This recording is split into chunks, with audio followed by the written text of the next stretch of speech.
सूचना केवल हमारे विचार हैं, वित्तीय सलाह नहीं। निर्णय लेने से पहले खुद शोध करें। किसी भी लाभ या हानि के लिए हम उत्तरदायी नहीं हैं।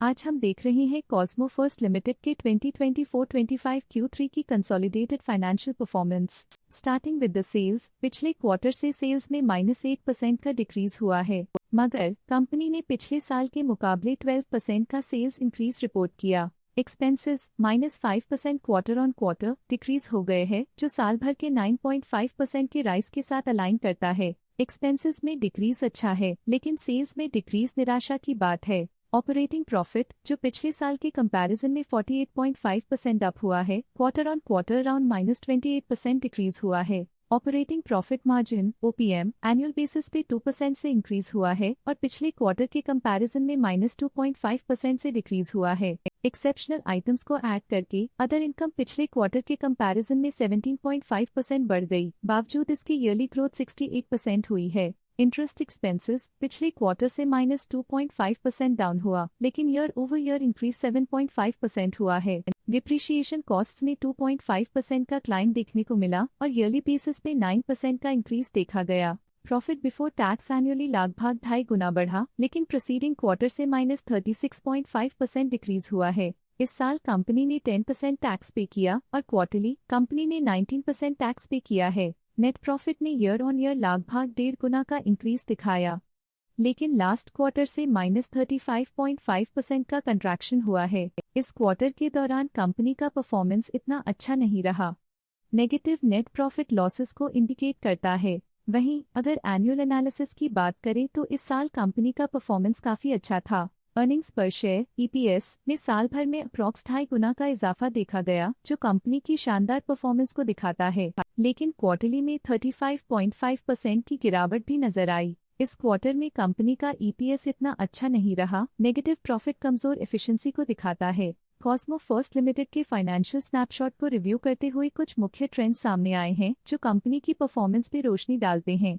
दिसंबर 2021 से दिसंबर 2024 तक कॉस्मो फर्स्ट लिमिटेड की फाइनेंशियल जर्नी में सबसे पहले बात करते हैं सेल्स की। इस साल सेल्स में 5% की वृद्धि हुई है और पिछले 4 सालों में -3.5% की गिरावट हुई है, जो हाल ही में सुधार को दर्शाता है। पिछले साल की गिरावट के बाद इस साल सेल्स फिर से बढ़ना शुरू हुई है, जो सफल रिकवरी स्ट्रैटेजी को दर्शाता है। अब बात करते हैं एक्सपेंसेस की। इस साल एक्सपेंसेस 9% बढ़े हैं और 4 सालों में 13.5% का इजाफा हुआ है। इस साल हालांकि एक्सपेंसेस सेल्स से थोड़ा ज्यादा बढ़े हैं, मगर ग्रोथ रेट्स का करीब होना स्टेडी ऑपरेशनल कॉस्ट को दर्शाता है। चैलेंजेस से गुजरते हुए ऑपरेटिंग प्रॉफिट ने इस साल -42% की डाउनटर्न देखी, जो एक ट्रेंड को कंटिन्यू करता है। पिछले 4 सालों में -78.5% की डिक्लाइन के साथ पिछले 3 साल से ऑपरेटिंग प्रॉफिट गिरता जा रहा है, जो जरूरी स्ट्रेटेजिक एडजस्टमेंट्स की इंपॉर्टेंस को दिखाता है। इस साल नेट प्रॉफिट में 55% की वृद्धि के साथ पिछले 4 सालों में -66.5% की गिरावट हुई है।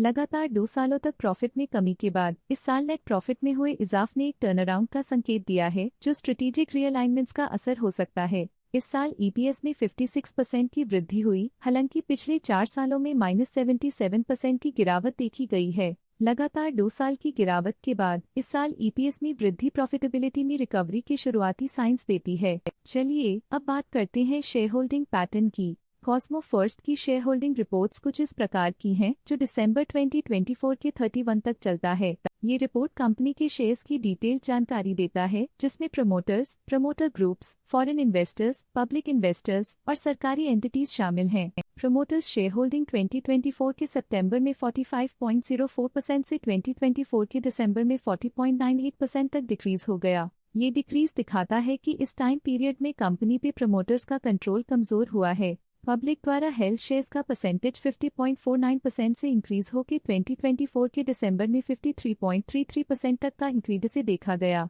ये चेंजेस स्टेट है कि पब्लिक की इन्वेस्टमेंट कंपनी में क्वार्टर टू क्वार्टर इंक्रीज हुई है। जब कंपनी के शेयर्स का मैक्सिमम हिस्सा पब्लिक के पास होता है, तब ये माना जाता है कि कंपनी कमजोर हाथों में है, जो बाजार की अस्थिरता और स्पेक्युलेटिव ट्रेडिंग को इंडिकेट करता है। डोमेस्टिक इंस्टीट्यूशनल इन्वेस्टर की शेयर होल्डिंग में थोड़ा डिक्रीज आया 2024 के सितंबर से 2024 के दिसंबर में, जो दिखाता है कि डोमेस्टिक इंस्टीट्यूशंस ने अपने स्टेक को -0.16 से डिक्रीज किया है। FII, फॉरेन इंस्टीट्यूशनल इन्वेस्टर्स ने अपना शेयर होल्डिंग सितंबर 2024 में 2.57% से दिसंबर 2024 में 3.99% तक इंक्रीज किया। ये बताता है कि फॉरेन इंस्टीट्यूशंस ने कंपनी में अपना इंटरेस्ट 1.42% तक इंक्रीज किया है। ये था कंपनी का करंट शेयर होल्डिंग पैटर्न। आइए नजर डालते हैं कुछ प्रमुख प्रमोटर ट्रांजैक्शंस पर जो मार्केट के डायनामिक्स को रीशेप कर रही हैं। 24 दिसंबर 2024 को आंचल जयपुरिया ने 65,000 शेयर्स की बिक्री की 976.69 रुपीस पर यूनिट के हिसाब से, जिसका टोटल था 6.3 करोड़। 24 दिसंबर 2024 को अम्बरीश जयपुरिया ने 2 लाख शेयर्स की बिक्री की 1010.37 रुपीस पर यूनिट के हिसाब से, जिसका टोटल था 20.2 करोड़। 20 दिसंबर 2024 को आंचल जयपुरिया ने 65,000 शेयर्स पोर्टफोलियो से हटा दिए 976.69 रुपीस पर यूनिट के हिसाब से, जिसका टोटल था 6.3 करोड़। 20 दिसंबर 2024 को अम्बरीश जयपुरिया ने 2 लाख शेयर्स एग्जिट कर लिए 1010.37 रुपीस पर यूनिट के हिसाब से, जिसका टोटल था 20.2 करोड़। 18 दिसंबर 2024 को अनिल कुमार जैन ने 6,000 शेयर्स बेचे 934.36 रुपीस पर यूनिट के हिसाब से, जिसका टोटल था 56.1 लाख। 18 दिसंबर 2024 को अनिल कुमार जैन ने 1,000 शेयर्स बेचे 900 रुपीस पर यूनिट के हिसाब से, जिसका टोटल था 9 लाख। 16 दिसंबर 2024 को Gayatri and Annapurna through it's partner mister Ashok Jaipuria ने 8 लाख शेयर्स एग्जिट कर लिए 855.23 रुपीस पर यूनिट के हिसाब से, जिसका टोटल था 68.4 करोड़। उम्मीद करते हैं कि इस क्वार्टर के प्रमोटर डील्स का ये विश्लेषण आपको पसंद आया होगा और उपयोगी लगा होगा। आज के लिए फाइनेंशियल सेक्टर में इतना ही। देखने के लिए धन्यवाद। स्टॉक लेटेस्ट न्यूज अपडेट के लिए चैनल को सब्सक्राइब करें और वीडियो को लाइक एंड शेयर करें।